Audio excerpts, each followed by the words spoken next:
This is the Average Guy Network, and you have found Home Gadget Geek, show number 368, recorded on August 30th, 2018.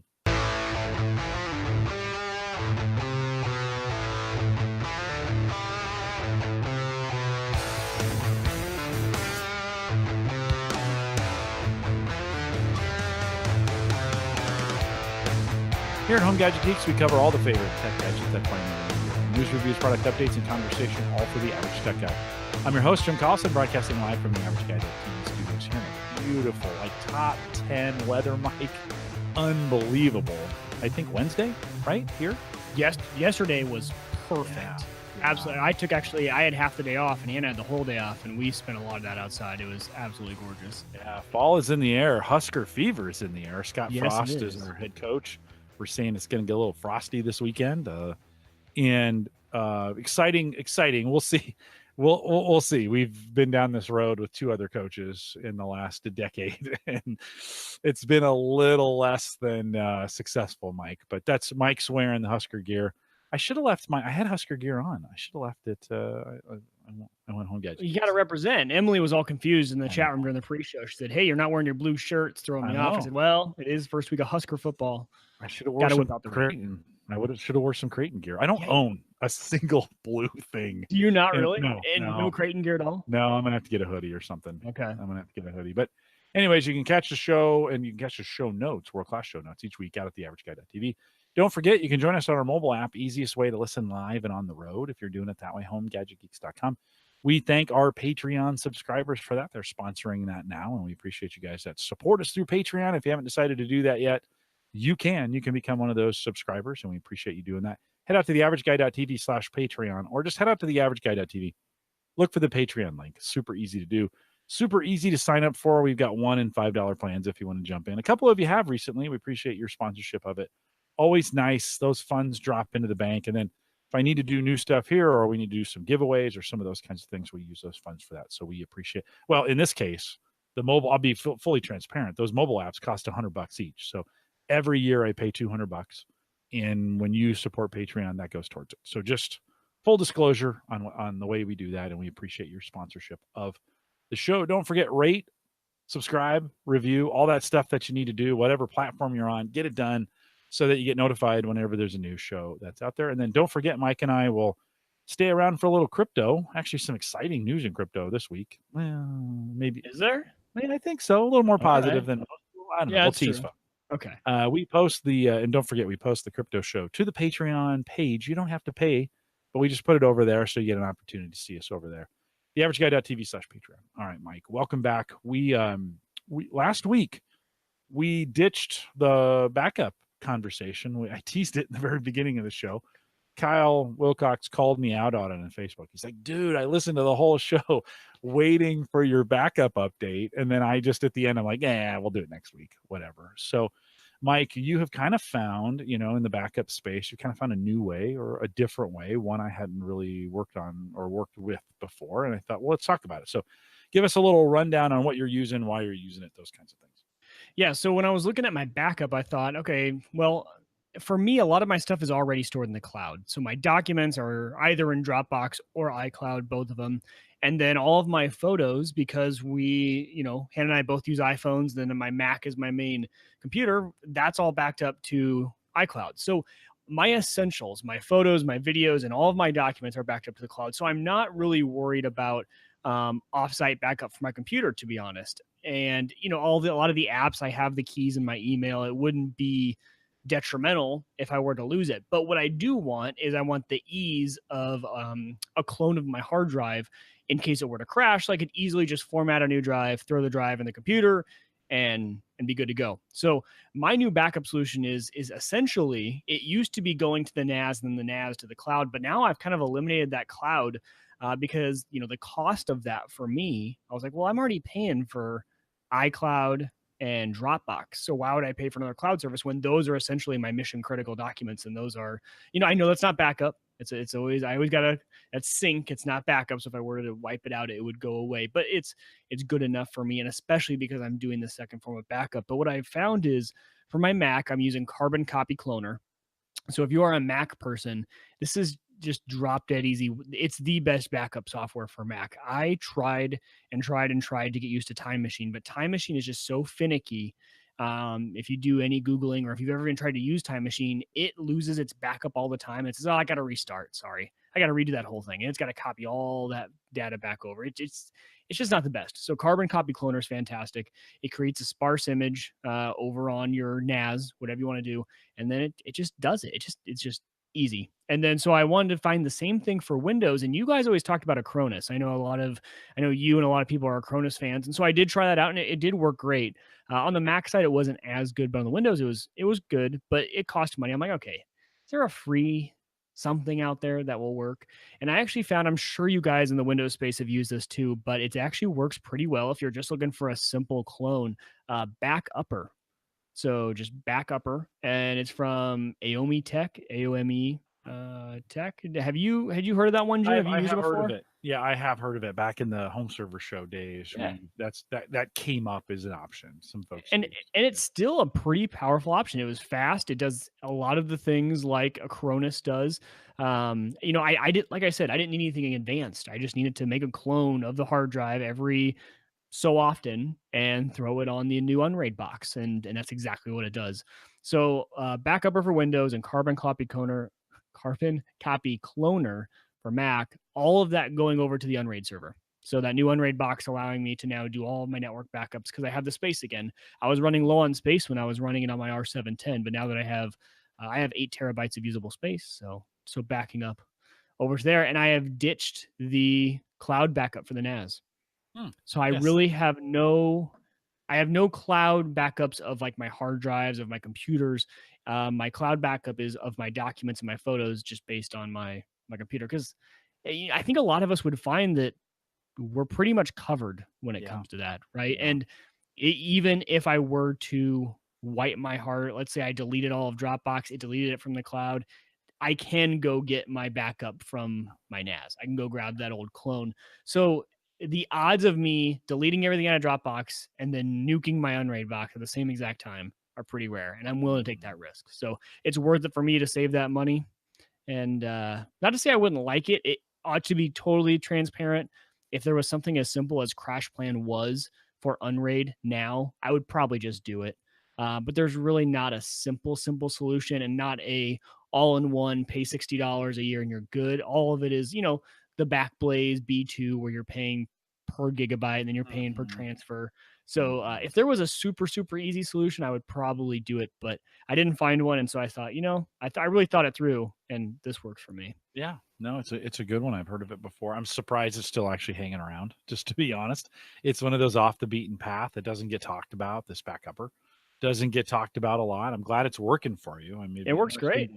Interesting to hear how that goes. If that continues to kind of work for you here in the future. There's really 2 methodologies, right? One is keep your important documents. The other thing is back up everything so that you can do a bare metal reinstall. If something goes wrong, you can kind of put your Windows environment right back. I have found for me, I try to keep Windows 10 just as stripped down to the basic. Like I don't customize anything. I might change the screen to all black. That's kind of the most customization I get in it. I'd rather customize the cloud apps, the Chrome and some of those kinds of things that are going to pull all that back down. Just I sign into them and it just automatically updates. Right. Windows has got some of that functionality now as well. So I've kind of been getting away, even though I use a Acronis and I take a Acronis and I have a target locally to the Drobo. So the kind of the functional backup goes to the Drobo. And then I back it up. And these are Acronis bare metal backups. So I could do bare metal if I wanted to. And then I sent a copy over to my IOSafe, right? The fireproof, waterproof server that I have it. It still works. It's great. I don't collect that much data on my desktop. So I can store 1 or 2 or maybe even 3 PCs on the IOSafe for bare metal, if that's what I want to do it. But then, like you, my critical documents go completely over to the Moro data box. And that's that 1 terabyte cached. Everything else lives on Backblaze B2. And so all my documents, there's nothing but video files, audio files, documents, those kinds of things that are over there. and it syncs. It does it, so it does its own job. It keeps them locally. The ones I use all the time, it keeps local. The ones it doesn't, it puts on the B2 server. It keeps right. That's a really good box. I mean, the more I use that thing, the more drop dead simple that Moro box data is. I mean, it's not cheap. I mean, $500 entry in, it's an expensive NAS. But for 1 terabyte of local cache and fast on the network, man, that thing works great. And it, Mike, couldn't be easier to connect to Backblaze B2. I mean, you go there, sign up an account, create a bucket, it gives you a number. You go into the admin console and Moro data, you put it in, it's done. That's yeah. See, if it was that easy for me, I would totally be doing it. And that so on that box, I was going to ask you, can you run like a Docker? Could you run Plex Media Server on there? Does it have any capabilities like that?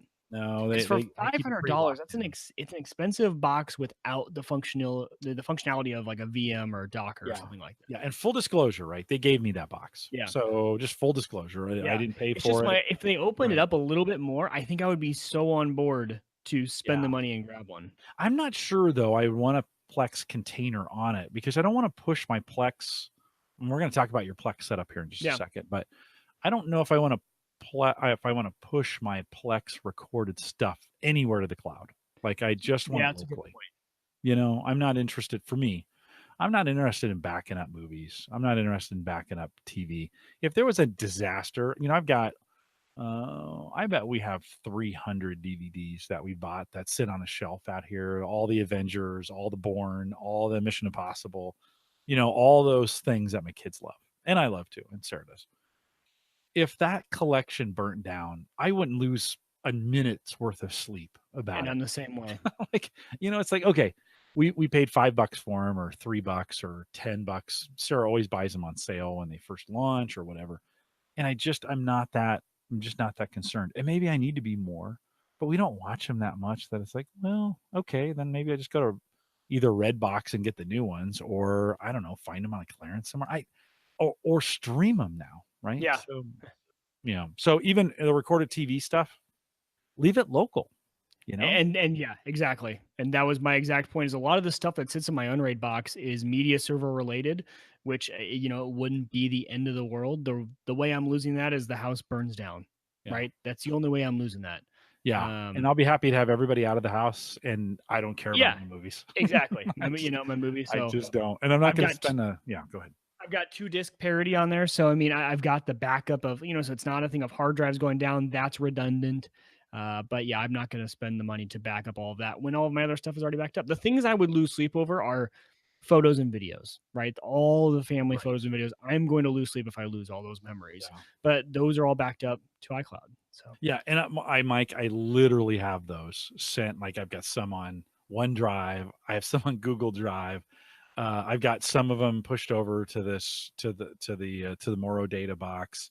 I've got like, you know, and they're double and triple backed up. Yep. Same here. Yeah, mine's in the cloud. It's on a computer and it's on and I have another copy of them on the Unread box. Yeah. So yeah. Well, hey, you mentioned Plex. You've made some changes. Talk a little bit about those in your own environment, about how you're going to host Plex at your place. Yeah, because we had talked about last week. Now that the Unraid box is up and running, you know, if I was thinking about moving Plex over, and originally I had said no, mainly because I didn't, you know, I'd always been worried about power, like the, you know, how beefy of a server you need for it. And I was like, well, running it on that old OptiPlex box is working a little bit better. Plus, with Windows, I was able to use my USB tuner. And then I got to thinking about it more. I'm like, you know what? Let's just give it a test. So I ran it because if you go on YouTube and you really do search, you know, the best Plex servers, everyone recommends either FreeNAS or Unraid. FreeNAS wins usually, but Unraid is like number 2 for, you know, some of the best servers that you can do for Plex. So I started it up and I was super surprised at how well it ran and how much better it ran than it did on the Windows box. And I think it's, you know, when you think about it, Windows has a lot of cruft that's running. You got a lot of extra things that are taking up CPU and RAM, and all of the hardware is being utilized by other services for Windows. So when you really strip that all away and you have just a clean version of Unraid or a clean version of FreeNAS, it's amazing how much power it can dedicate to Plex. So that's what I did. I've been super impressed. The only thing I had to give up was the USB tuner, but I actually, you know, I bit the bullet. I have that up on eBay, and I just bought one of the HD Home Run extends. Nice. And nice. yeah, and that was a choice though. So if you guys are looking for those tuners, they now have the newer version. So the Extend is a newer version. And they think they have a newer version of the smaller one as well. But essentially, the first generation of those devices, and even some of the current gen, the stream was MPEG-2. Well, those files are massive. You're talking like an hour TV show is gigs of data. But the newer devices can stream an H.264. So it's a much smaller file. It streams a lot better. So if you're streaming it over the internet, if you're connecting to your Plex from outside of your home or even in your home, it just streams a lot better than it did when it was in MPEG-2. So it was kind of two things at once. I got the H.264 upgrade because even the USB tuner was still MPEG-2. So I got the upgrade, and because it's on Unraid, this was the reason I had to do it. Unraid cannot use those USB tuners because they don't have the drivers and it's not Windows. So you need a network tuner, which those HD home run extends are. And I'm pretty excited about it. So that'll come this weekend. We'll get that up and running and get everything starting to record again. And then we'll be able to, but it's been working great. I think I was gonna test it and see how many streams I can get going. But I actually, before I test it, I already ordered a new CPU for it. So I've been doing another upgrade. What's in there now is an i5 2400, which is super old. That's from 2010. It's a quad core. It does okay. It keeps up. It's not too bad for just an Unraid box. But I upgraded just a tad. It's still a super old CPU, but the i7 3770, which is from 2012, a quad core with hyper-threading though. So it's the same processor I'm running right now on this podcasting box. Really? Yeah. And it's so it's a great little. It's a great good little chip. No, it's super cool. It runs actually very, very cool. It handles video very, very well. I think your transcoding will be done lickety split. That's what I'm hoping for. A little bit upgrade in the transcoding. How much RAM did you put in there? There's only 4 gigs, but it doesn't touch it. Okay. So I have 4 gigs and I monitor it all the time. And even when I am transcoding, it still sits at about 33% of RAM being used. Is it so DDR3 for some reason on that board? I believe so. Why don't I drop these off? Oh my God, I would love you for that. Well, at least 4 more, I think here. That could get you 8. Well, that would get how you many that's 2 gig each? 2 gig sticks. Yeah, that's my problem. I only have 2 slots, I think. I gotta double check. I think that board only has 2 slots. No, that's a bummer. Yeah. I've been trying to give these things away. Really? Well, if my board has 4 slots, I'll check. Yeah, check it. I'll bring these back. Okay. Yeah. No, I'd like to give them away. I've been giving away. I gave my on-hub router away. I really the Yeti. Well, my son needed a router. He just bought a new house. Okay. And he moved in with nothing. Like he'd been living in an apartment or somebody else's house, and he really has no. And he's been poor since he got out of college, right? And he just has nothing. And so he was moving in this new house. Just really fortunate. Moved in with the gal he's living with, and so he gets there and he literally has nothing. And I was like, well, hey, I got a router. I got a wireless router. Pretty good one too. Yeah, pretty good. And for him, he'll love it, And I was like, need some switches or, do you need, and so it was fun giving him that stuff because he had nothing. And so it was just kind of fun to give him that stuff.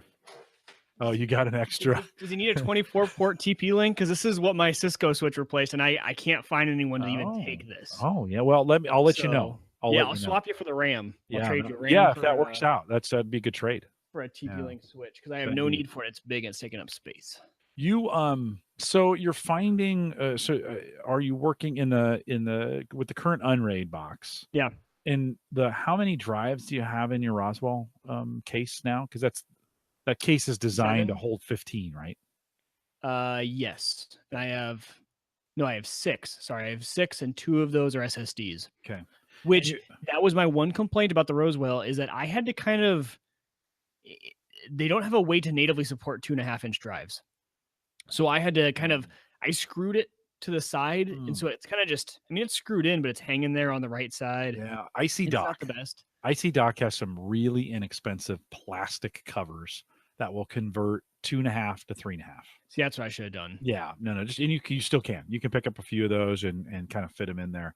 I think they're $8 or $9, Mike. Just to be honest, they're super cheap. I should definitely look at that. And that's the best way. I've gotten some 2.5-inch drives that needed to go in some various spaces that needed to fit. In fact, I even tried it in the Drobo where it worked out pretty well. Where I put a 2.5-inch drive in that 3.5-inch enclosure. Icy Dock is so good at that, and they're actually super reasonable. So give that a look. That's a really good suggestion. Yeah, I needed something. Just a plastic case with a little board on it, and you put the thing in there and you slide it in and you lock it and you throw it in there. Now, they might be 15. I'm not gonna. I can't remember. They're not terribly expensive. I hope I'm not lying to you. I might be making that up, but they do have some great plastic cases. Look them up there. I'm looking it up right now, and I'm also pulling in the while you're looking it up. I'll say on my Plex side, I have Sarah watching Windows Media Center out in the living room, and we've been trying to switch over to the NVIDIA Shield, but I've also been testing Plex and the new Plex Pass and a lot of those things that come with it. And now that I'm kind of winding down a little bit, or I'm putting less load on my burst box, that's a Core i7 from, I don't know, 4 years ago. So it's pretty powerful. 16 gig of RAM in there, man, it'd make a really good Plex box. Yeah, it would. So I'm thinking I may move that over. I point everything to the Drobo at this point. I do put a single drive in for my Plex, like a 2 terabyte drive. That's just Plex recording. I think it's good to have all that stuff kind of close and local. Right. Movies, once I've transcoded them or done whatever I need to do to them, I can throw the movies on the Drobo and it can stream it just fine. As long as I'm not trying to do anything fancy, those movies can play off the Drobo just fine. So I may be making that switch. So keeping Windows on it? Oh yeah, no, I wouldn't change a thing. Cool. Actually, I'm still going to run burst off of it. I'll just put Plex on it as well. Okay. Yeah. No, the Plex load, or I'm sorry, the burst load right now is not very big, and I don't transcode a lot, and we're not even using it very much. So for this point, I am keeping Plex like warm and in the oven for a day when Windows Media Center collapses. That's really I watch it from time to time, some of those kinds of things, but I'm really waiting for Windows Media Center to collapse so that Sarah goes, oh, what do we do now? And I'm like, okay, I have it all figured out. It's all ready to go. I can literally turn it on and have her using it the same day. I think she would like the user experience is a lot better, I think. Yeah. Just being able to use a remote on, on whatever. We talked about this a couple of weeks ago. She likes what she knows. And I didn't learn this early in my marriage, and I should have. I just need to let those things run out. Like, I don't need to move her into new things until she's ready. Just doesn't make any sense. So I'm just waiting. I'm just waiting at this point. It allows me to buy equipment. I've got an NVIDIA Shield we don't use very much, but you know what? If I need it, I got it. It wasn't terribly expensive. I mess with it from time to time. Just works better for me. So that's one of those things. I just have a couple things in the ready. So if I need to make a switch, I'm ready to go. I'm always kind of thinking, okay, when's Windows Media Center going to stop syncing Sky data? Or when is it going to crap out? And I'll say, hey, when it does, I'll be like, well, that's broken. Can you try this and see how she likes it? So right. That's kind of what and I'm going with. You said this earlier, but you're also using a HD home run, right? I am. I have two. I have two. Connect? The Connect. Yep, the Connect and what's the other brand? They're two different ones. Let me see if I can see. So then, are you converting those after you're done? Or are you leaving them in MPEG 2? I leave the TV ones. Yeah, you just leave them alone. I just leave them. Yeah, I don't convert. Okay. I don't convert. But Mike, I'm not using it full time, and it's not like we're using it all the time. I have some recordings going just to kind of test it and see how it's going, and kind of keep it on the ready for her. But I'm not using it. I'm not using it full time. Let's see if my so that rose wheel case that I was talking about, it's actually I'm kind of sad. It's on sale right now. I paid I think $120 for it. It's $99. Oh wow. So $99 gets you that. It's a 15 bay. It has 7 fans in it, 3 in the front, 3 in the middle, and then 1 in the back for exhaust. And I tell you, those drives stay super cool. I can be at max load on those drives, and it's. Put the link to that in the show notes, would you? Yes. I may pick that up this weekend. If it's $99, that's I kind of want to move. A lot of folks have been asking me. We don't normally talk crypto. We save that for the post show, but let me bring this in kind of as conversation because it's really more about storage than it is about crypto. I purchased the 14 Seagate hard drives. It's been fun. We've been selling them off just because I really want to go internal. I don't, I've always done this thing where I've strapped these USB drives, spaghetti, octopus, whatever you want to call it. And I thought, well, things are winding down. It's a slow time in crypto. It'd be a good time to kind of start converting things over. And so some folks have been asking me, like, why are you selling these drives? And I'm selling them for $100, which is a pretty good deal.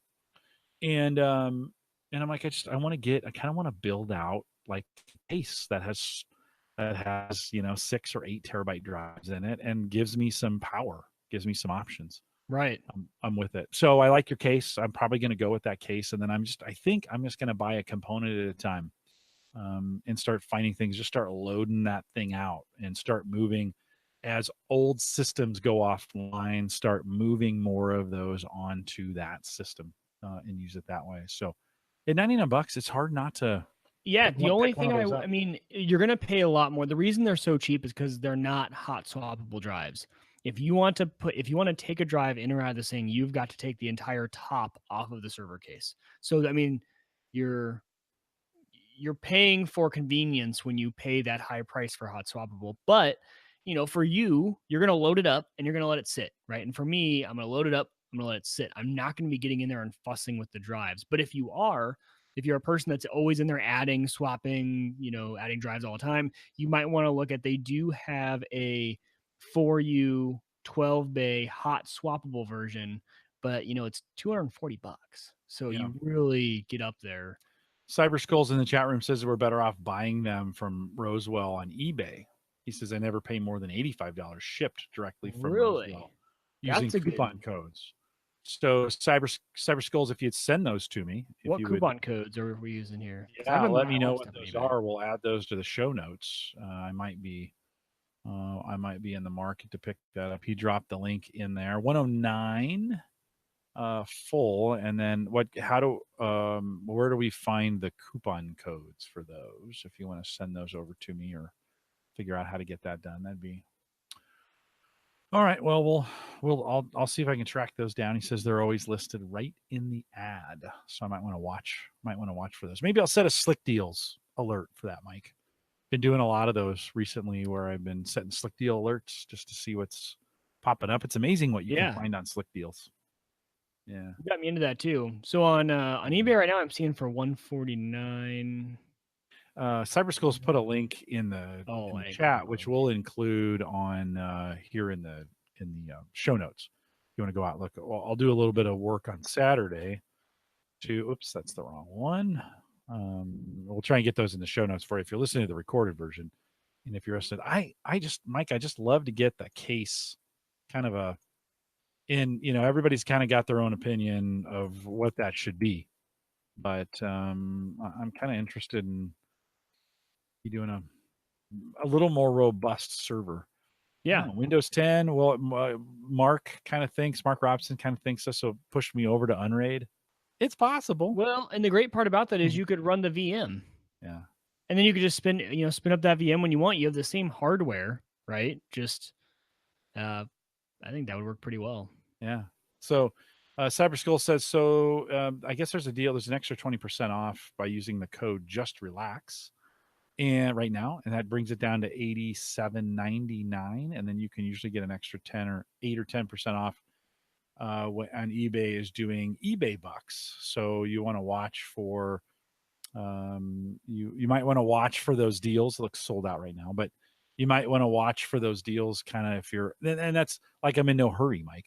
So right now so knowing that like 85 is the low water mark, kind of wait. See if I can find one in that 85 to $185 to $99. We know you can get out for $100.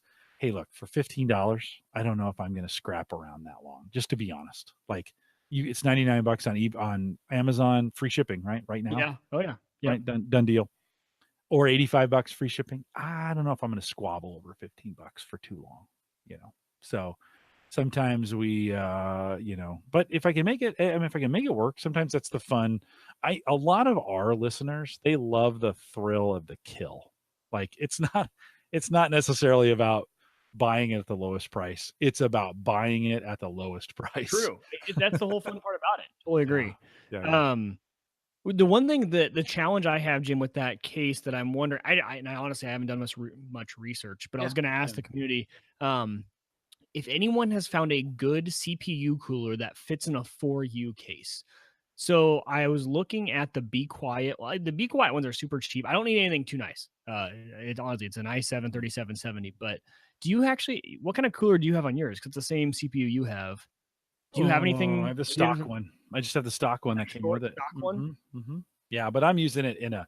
I've got one of those LAN boxes. You know, the Yeah. cyber cooler. No, is that the right?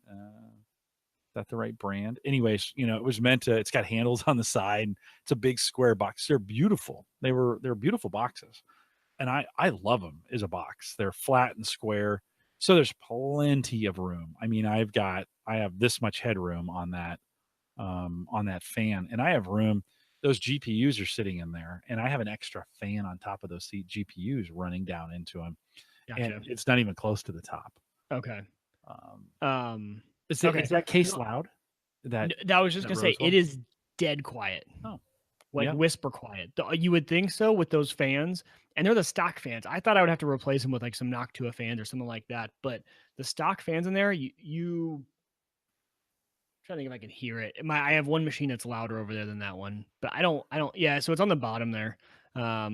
Jim's showing my rack that I just took a picture of. So it's Nice that. rack. I just wanted to Yeah, say that to you, by the thanks, way. man. Nice Yeah, rack. yeah, pretty nice rack. Yeah, it's down there. It's super quiet. I would say dead silent. Hmm. You might hear it if it was right next to you. Then what's But above it? so there's the Unraid box, and it look from this picture, it looks like it's just really long. Those boxes are super long. We got a R710, R210 version 2 above that, which is PF Sense, then the Dell Optiplex, and then the keyboard and the monitor, and then up above that's a Cisco 3750G switch, I believe I'm getting my numbers right.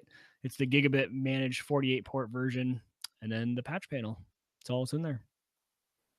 Rock on. If you got some suggestions for me on like if I'm going to build a box out like this, send me an email, jim@theaverageguy.tv. I would love to hear your suggestions. I'm in no hurry. I'm flush with cash because I've been selling these hard drives.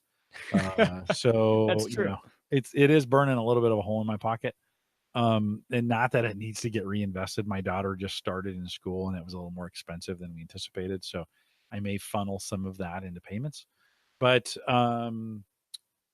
it is one of those things I'm not necessarily thinking I need to go buy one of these. But if you're interested in sending me your recommendations for them, send me an email, jim@theaverageguy.tv. Let me know what you think. Price, send me some links. Love to dialogue. Or better you'll need yet, a rack, to be honest. well, I've got a pretty good rack, but but you're right. I do need to find a rack as well. That's one thing I need to find locally, like you did. I need to keep my eyes open for somebody who's just blowing one of those things out that I can put down here in the basement.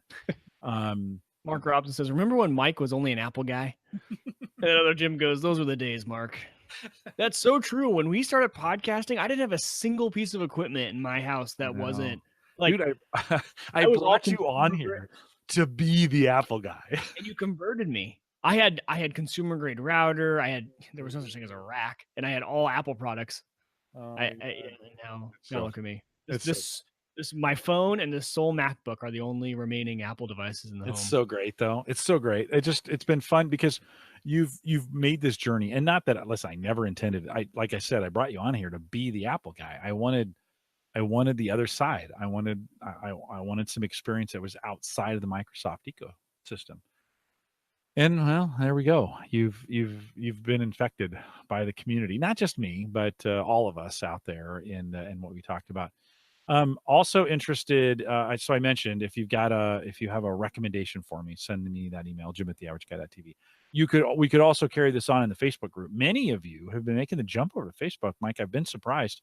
I'm about 1 or 2 or 3 a week now. I'm approving to come into the group.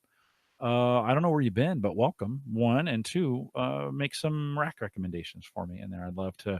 And when I think about racks, not the rack itself, I'm going to buy that local. I'm going to find one of those local, but for the server or whatever, I'd like to get more where I could get somewhere in the 10 to 15 hard drive space. So let me know. Jim at theaverageguy.tv. Ryzen's not a bad idea if you build a Ryzen-based server. No, right. Actually, right now it'd be a great idea, to be honest. Yeah, And if I was going to go new. When you build it, just try Unraid first, do the free trial, see if the VM works for you enough for your burst mining. Because other than that, you probably don't even touch that machine, do you? You just let it sit there. I don't. It sits It could there. totally just be Unraid. Yeah, the burst box is really, it's got a dedicated monitor to it that I've got mouse without borders for this box. I leave the burst pool page open. We'll talk a little bit about that in the post show. There's some changes out there on that. As well as the tab before. I don't know why I didn't think about this before, but the tab for the Discord group is there because I don't have to hear it. That Discord group is super loud. I mean, it's just like, it's like when my cat starts, purring. So I don't even hear it anymore. And of course, it's got the miner running on it. So it's all its own dedicated box, and it works great. But I guess if you did that, you would have to replot because the Unraid's going to wipe all those. So probably not. I could move over. I could move them over. Take them from one. Yeah, I could get one started and then just move them over and then wipe them, add them to the pool, add them to the array. Yeah, something like that. Yeah, it wouldn't be impossible. It wouldn't be bad. No, and you might as well just stick with Windows though. Down to about 50 terabytes, and so I could have that back up running pretty quick. Yeah. Turbo plotter. Anyways, we're not here. We'll talk a little bit about that in the post show. Speaking of that, Mike, this is related to the crypto, but not related. Those, I bought 14 of those 8 terabyte Seagate SMR drives. They've been good little drives. I did have one go bad this week. Oh, really? Yeah, no, it just quit working. I came down here and the miner was like, hey, I can't see this drive. So I did some quick testing in the morning and couldn't get it spinning again. And then I heard it. I could hear it ticking, tick, tick, tick, oh, interesting. That's never a good sign. A beep or two in there. So I think out of 14 drives, those cheap SMR drives, I kind of expected to have 1 or 2.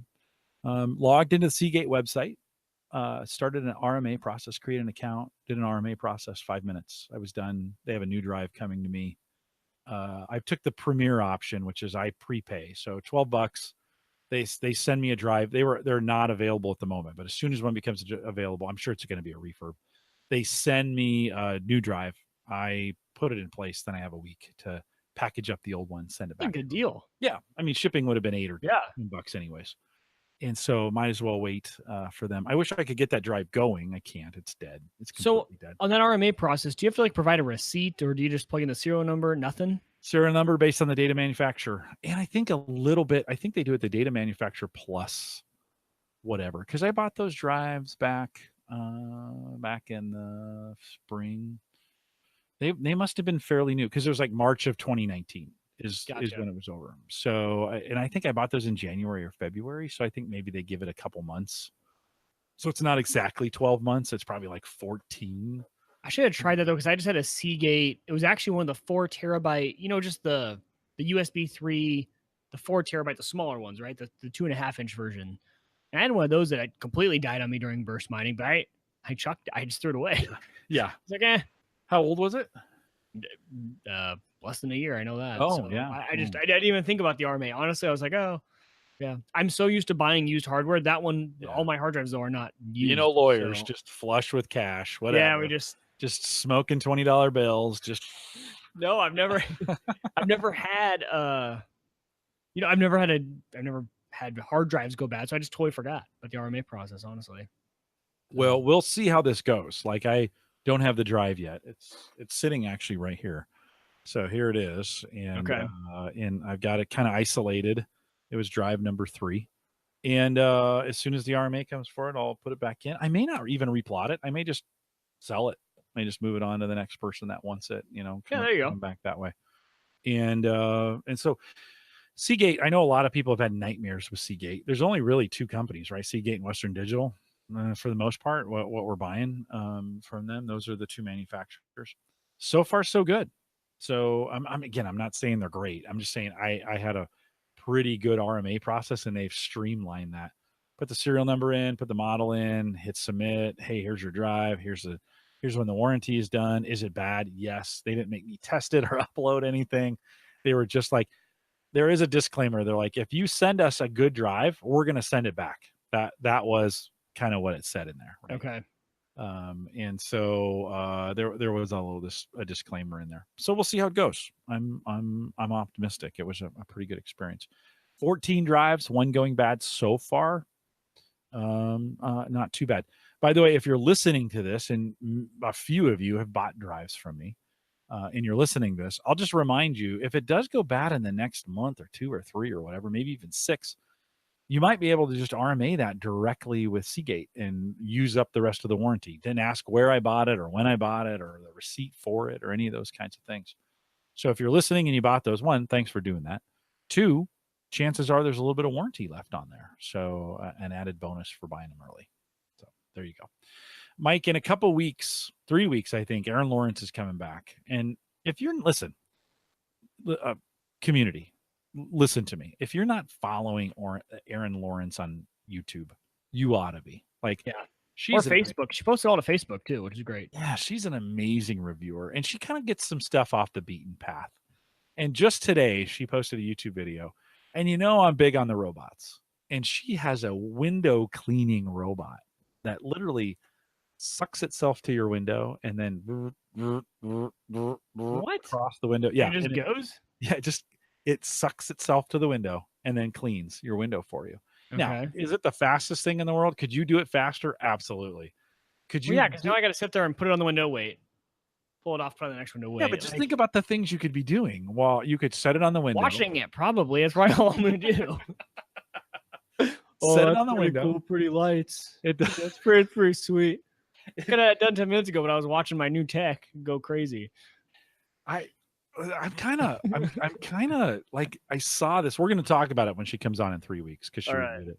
And anytime she's on, we got to talk about robots because she seems like they send her all the robots. Yeah, they send her a lot of cool stuff. She did like home theater chairs the last time she was on. She's done a lot of cool tech. Yeah. So she reviewed this. Pretty cool, pretty expensive. I'm not sure. It's like $450. Oh, wow. Yeah. And I'm thinking, man, I can do a lot of window washing for especially, my windows. I could hire a lot of window washing for. You snap them out and you can wash them from the inside and then put them back in. Oh, you have those kind? I am do. jealous. I do. Yeah, those are pretty nice. Yeah. But I would love to be that guy who pulls that window down, sticks the thing to it, and then lets it run and go do something else. And then it does, from her review, and we'll get her in person when she's here. But a pretty good little review of it, and it does a pretty good job on the window. She tried it on the floor and a few other things it gets confused on tile and some of those other things. But I love this idea. They'll only get better. And I would love to be able to open the window, stick it to the outside, and walk away. And come back 5 minutes later. While you're mowing, and like every pass or two by, you just notice and you go pull it, put it on a new window. And the more I think about it, yeah, I'm not gonna spend $400. I can't remember the last time I've washed my windows.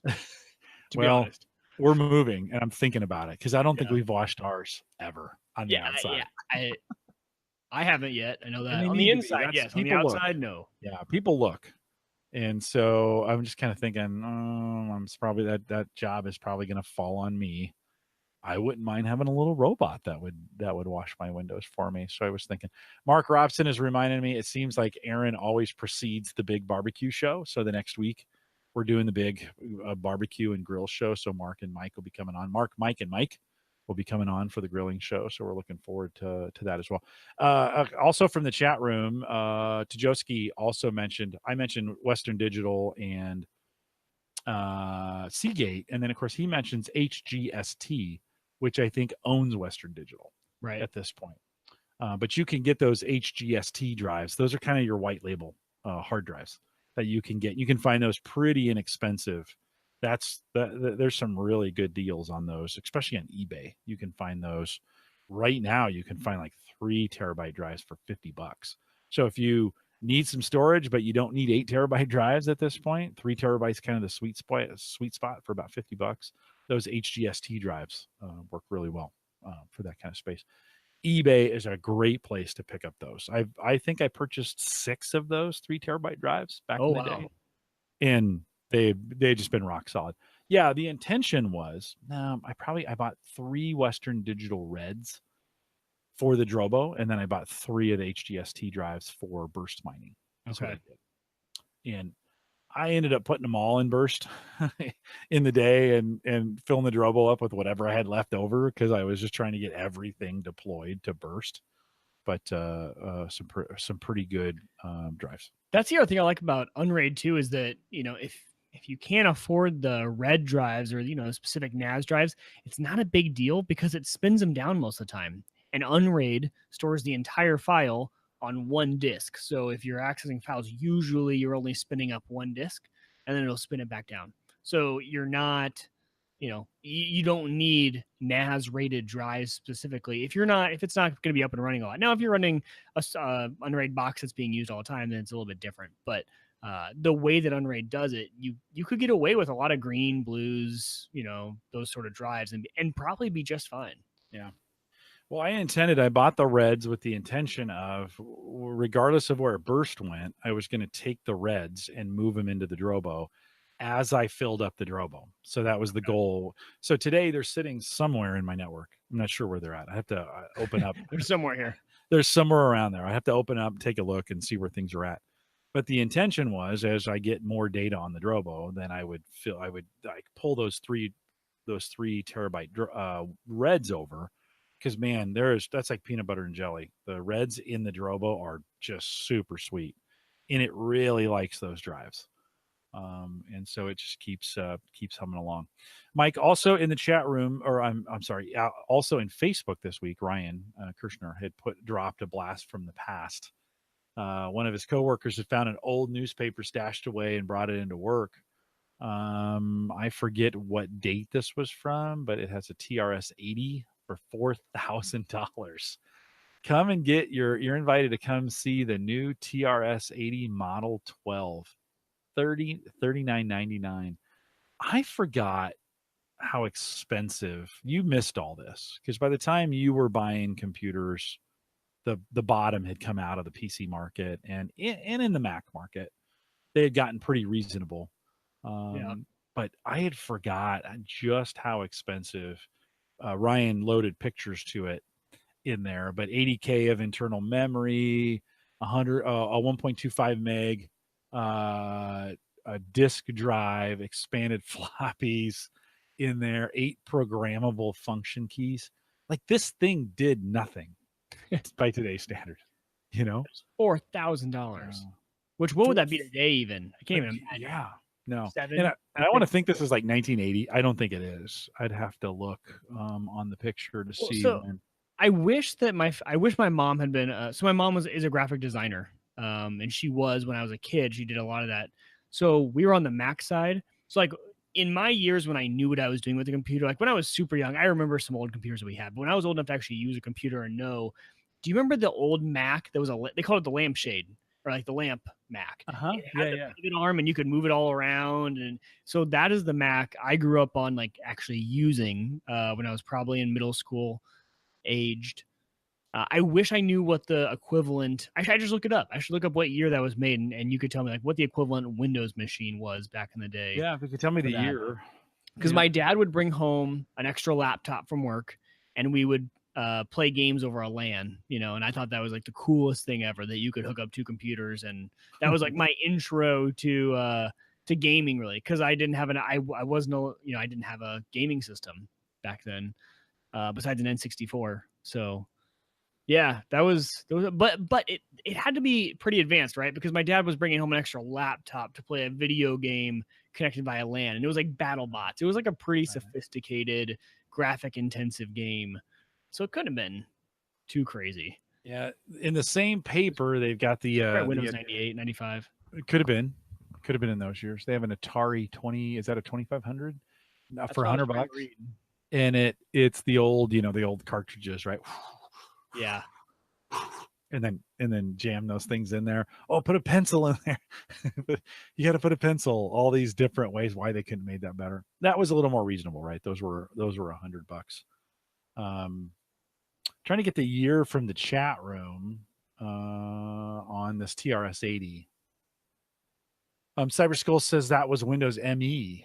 back then. LO-ME. That would have been at the turn of the century, right? They came up with the Millennium Edition. ME. That's what that stood for. It Oh, wasn't very really? good. Yeah, did you know that? Yeah, Windows ME had today. It had So about that as would have been much right at 2000. right at 2000. Yeah, Okay. 99 2000, right? Early 80s, I guess, for the TRS-80. The ME version lived about as long as Windows 8 did. It was not loved. Nobody liked it. It didn't game very well. It was kind of a mess. They were trying to rebrand in there. So it must have been Windows 2000 or Windows 98 that I was playing on, because my middle school years would have been 2001 to 2005, essentially, right around there. Yeah. Well, no, so maybe it could have been ME. Yeah. But what would Windows ME wasn't used in the industry, right? It wasn't enterprise. No, never. So enterprise would have been Windows 2000. That's what I probably would have been on, was Windows 2000. Yeah. 2000 was a predecessor to NT. Yep. It might have been NT. I remember messing around on NT. Yeah. So 95 and NT were separate, and then 95 went through 98, and then Windows NT became Windows 2000. ME was an attempt to pull them together, but it never really worked very well. Okay.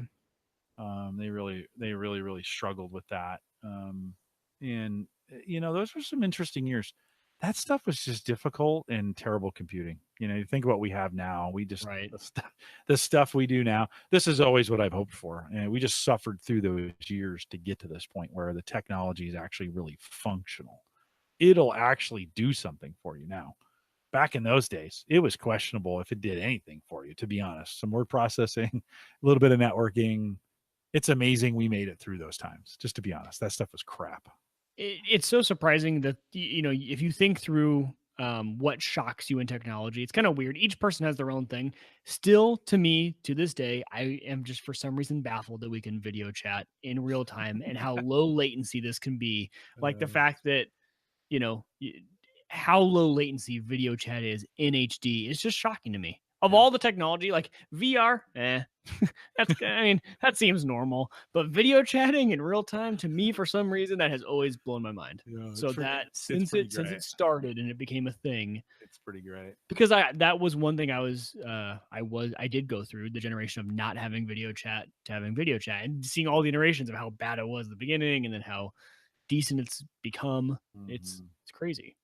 Well, I remember when you could get video on AIM. I think it was AIM Instant Message, one of those two. And I would try to get people to video chat with me, and nobody wanted to do it. I'm not talking strangers. I'm talking friends. Like, hey, you want a video? This works. And I no, I don't want to. I'm not interested. And you're like, wait. I mean, the internet was at that time for us was unlimited. So it's not like it was a bandwidth thing. And, I'd be like, hey, we could talk video. No, I don't want to do it. And I'm surprised today there's still a number of podcasters who don't want to use video. And you're like, wow, there's so much power in this. Well, and it's kind of become a standard. Like my boys FaceTime Hannah's parents probably every other night. It's usually right around dinner time, and just for 5 minutes, just to say hi. Yeah. Hey, Momo. He loves talking to grandma. And then they talk, and he's just used to it. Yeah. He grabs the phone, and he thinks that that's just how the world operates. Is he can call anyone and just see them. Just video in 5 minutes. It's not a big deal. It's like, hey, let's just call. We may get back to a generation that just calls. Today, we all ask for permission anymore. Like we used to just call when it was just a telephone, right? Before cell phones, people just called each other. They didn't ask for permission. Hey, you gonna be around? They called the house to see if you were there. Today, I find people, they'll text before they call. Hey, you got a few minutes? Yeah. And then if they say yes, then they'll call, or they'll just have the conversation via text. But I am finding the kids, the real young ones, are inclined. They're like, why would you do that? Let's just talk. Yeah. And so it's just so much easier. I've never had an Android phone. On Android, you're not an Android guy either, but I guess your wife is. Is Hangouts as built into the OS as FaceTime is on Apple? I don't think so.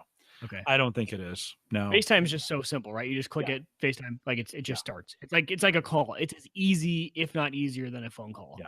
No, you just So, click it, say FaceTime, boom, you're in. yeah. And, yeah, it works And great. you can even have FaceTime be the like in your favorites on your iPhone, you could have FaceTime be a favorite instead of their phone number. It's Yeah. super simple. But Yeah. Hangouts isn't as integrated. So I think especially on the iPhone, if you are in an iPhone ecosystem and you and your friends are, FaceTime is just a normal thing. Nick's Ops in the chat says, I feel like if it's an important, I just call. Just text means not as important and it can be answered later. Yeah, no, it's weird. We have these hierarchies of importance on calls. Like, you can answer this later or you can answer it now. One of the problems is Yeah. I get so many alerts and I really need to shut everything off except phone calls. And I really need to spend some time letting all my family calls actually tell me. Now I jumped back onto my Fitbit, and I Okay. get notifications on my Fitbit, and I forget how handy this is, Mike, to have it on the watch. Like Oh, I can't live without it. all I can get is notifications. I can't see anything, right? But I can get notifications, and I can see if Sarah's calling me, or I can see if it's one of the kids, because I don't vibrate, and I have my phone makes no noise, and that drives my family bonkers that they can't get a hold of me. Like, you have $1,000 device in your pocket and we can't get a hold of you. Like, what is wrong with you, you Yep. moron? So I'm probably about the same way. yeah. Everyone always says I'm the worst answering my phone. Yeah. But Well, I'd love to hear some more nostalgia. By the way, our group is good for this on Facebook. So if you're facebook.com/group/the average guy, something like that, get you there. Links on the we the love average guy nostalgia. TV if you need It's my it. But favorite. yeah, post more of these. I love these. Mike, before we run out of here, interesting story coming in from, of course, I'm a big space guy. I follow space.com. I get alerts all the time. Elon has his new rocket nose catcher, which sounds kind of funny. They call it Mr. Steven. He comes up with the craziest names. And you've got to see the picture if you haven't seen it yet, because when you posted this to the Facebook group, I was like, okay, I didn't know what it was, and it made me read the story because I was like, what is that? Let me show this thing here. Pretty cool. Yeah. So if you're watching the video, you can see it now. It is a big, gigantic boat. It literally just has a big net on it, and they're just catching these things. Here's the amazing things. It's falling from space. It is a nose cone or two pieces of a nose cone, right? It is literally falling from space. And they've put thrusters. Holy cow, I cannot get my notifications to stop. They have put thrusters, these nitrogen, I think, thrusters in there that help guide it in. And then they bring it in, and it doesn't do the rocket thing where it comes in and then,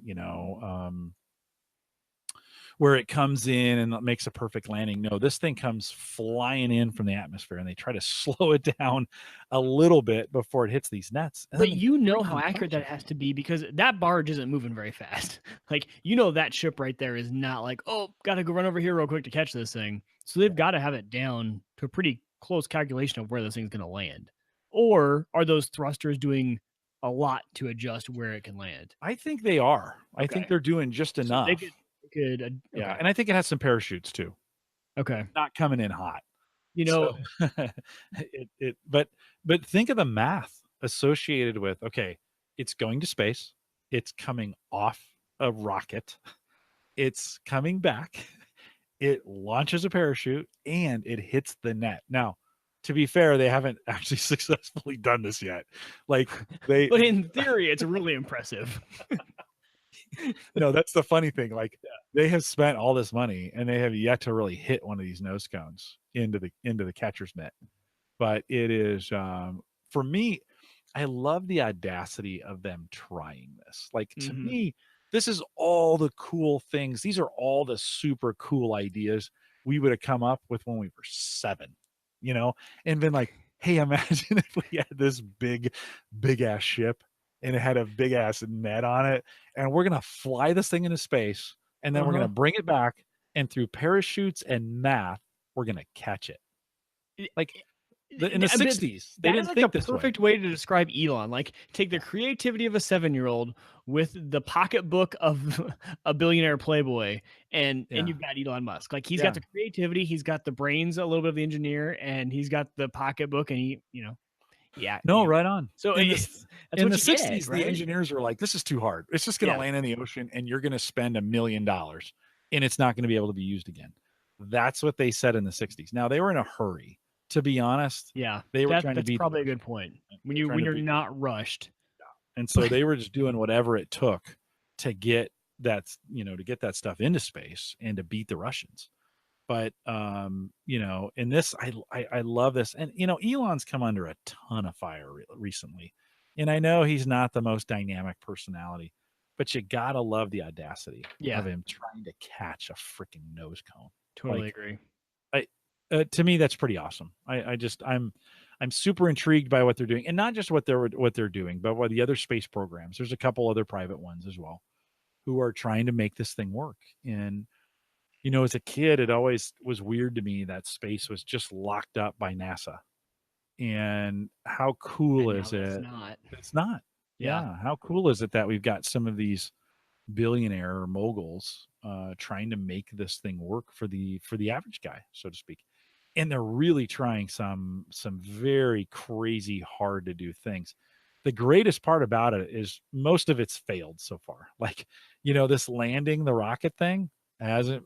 They've had more crashes than they've had landing, right? But they just keep trying. They're going to Yeah. get it. Yeah. Yeah. Well, so the last funny story about this is I got the notification that you had posted something and I clicked it. And I think you had said something, but you didn't mention space. You said like, wow, this is just so inspiring or so cool. Yeah. I saw the picture and in my head, I was at work and I couldn't read the article. I'm trying to like you formulate what the article is going to be. And I'm like, oh, it's probably like a suicide prevention like barge. They park this under bridges and it catches people like so that people can't commit suicide. In my head, that was the story I had come up with for what that picture of that was. So when I read the article, imagine my surprise. I was like, oh, that's not catching people. That's catching rockets coming from space. That's way cooler. I mean, it's cool to prevent suicide too, but Yeah. that's really cool. Oh, right on. But Right that on. was in my head, so I thought that barge was going to do before I read the article. Super cool.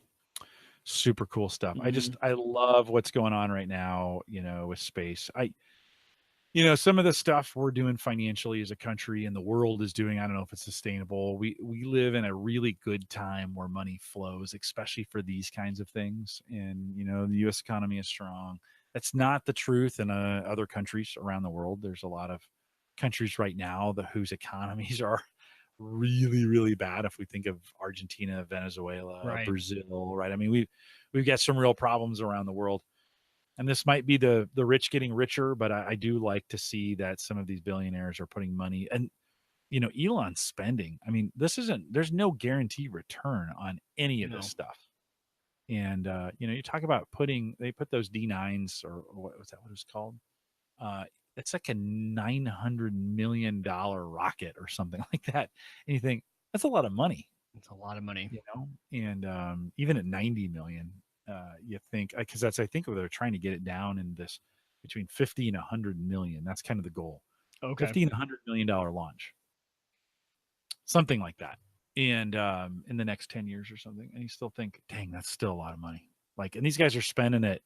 This is coming out of their company stuff. And it's not philanthropy. They're not doing us the goodness of the heart. These guys are trying to make money out of this. Don't get me wrong, but it's cool.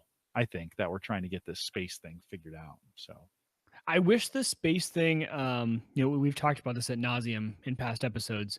I wish the space thing was more popular with people of my generation. I think and I think I just missed it. I wasn't quite old enough to be a kid during the time when we were landing on the moon and all that stuff, where it was like super exciting. So you just, as a kid, I didn't go through the experience of seeing that and having it be some really cool experience. So I feel like my whole generation has missed out on how cool and how advanced this stuff really is. So I think we're, if you ask someone from my generation about Elon Musk, they're gonna mention Tesla first, hands down. SpaceX, they might not even have heard of it. So I wish they got more clout for what they're doing. Right. Yeah. Well, and maybe that's good, Mike, that it's not in the 60s when we were going to the moon, everybody was following paying attention. And, so yeah, you're probably right. And maybe it's good. Maybe it's a good sign of the times. Breathing room a little bit to kind of have all these failures and not have them be end of SpaceX when they fail. Yeah, if the U.S. government was doing this and they were crashing these rockets more times than they were successful, there would be an outcry in the public, like, come on, we're wasting taxpayer dollars. Yeah, And good point. so it is good. I think in some ways it's good. This is way more complicated than what we're talking about, but it is good that the public sector, I think, is kind of taking on space or the responsibilities for space. Yeah. They're talking about having a space hotel within a year or two, and you're kind of thinking, seriously, Wow, really? I didn't know that. Yeah, Really? yeah, they really think they can That's have kind that of up and cool. running. So pretty cool. Well, we'll spend a little bit of time in crypto in the post show, but for those of you who joined us live, appreciate good crowd out here, by the way. Yeah, Some really good chat. This is the most people I think we've had in chat in a while. no, it is good for It was a lot all of of fun. you, Quasi and Ken and Drashna, Mark, Emily, Tajoski. I haven't seen you in a while. Welcome back. Good to see you, Justin, Cyber Skulls, Tony, other Jim, Cybermancer, Kevin.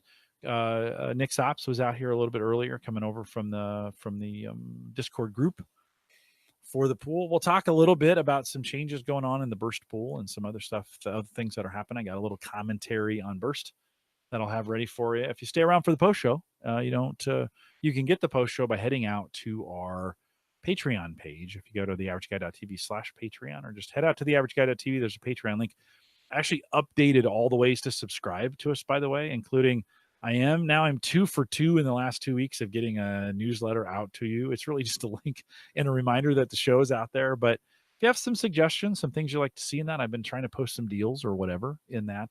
If you like to see it, there's, I don't know, 65 or 70 of you who actually open that. If you want to get signed up for it, head out to theaverageguy.tv, click on the newsletter link, and there's a sign up for it right there. I will not spam you. I will not sell your address. I barely send you email from me, just to be honest. But if you want to get signed up there, you can do that as well. A couple other reminders to you. So get signed up for the newsletter. One, if you want to send me an email, jim@theaverageguy.tv. Follow me on Twitter at @Collison. Mike is at Wieger Tech. You can do that as well. I talked about following us on Facebook, facebook.com/group/theaverageguy. Don't forget the averageguy.tv platform, both web and media hosting, the whole shebang, hosted by Maple Grove Partners. Get secure, reliable, high-speed hosting from people that you know and you trust. And plans start as little. You can get the whole shebang for $10 a month. Super good deal. Because we know Christian. Head out to maplegrovepartners.com if you're looking to set something up. He is a stand-up guy. And then don't forget the mobile app's available for you. It's free. Our Patreon subscribers help me pay for that. And so if you're supporting us on Patreon, you're now helping support the mobile app. Get that at homegadgetgeeks.com. Easiest way to get it done. Download it. Have it available. Really, just download it on your phone so you have it. You don't have to use it. It doesn't download anything, by the way. It's all streaming. But that way, if you're on the road sometime and you want to listen, or you're in a place like Cybermancer was in a hospital and they blocked YouTube, you could have listened to us. I think he probably ended up listening to us through the Spreaker app on the page, but it might have been just as easy to listen on the phone. So you can get that.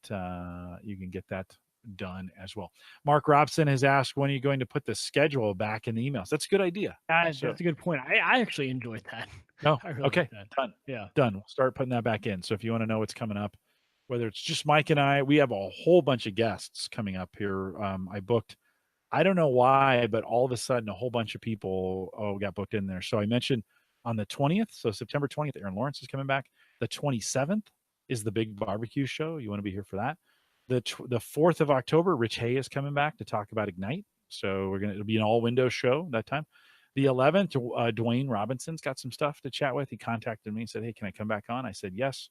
And then on the 18th, Emily Prokop is coming back on. So she'll be here. She's, we may even be supporting some story behind shirts for that, Mike. I think they're on their way. So pretty excited about that. I'll add those dates back in. Mark, good idea. I'll send those back in so folks know what is going on. And Cybermancer says he's streaming YouTube from his phone.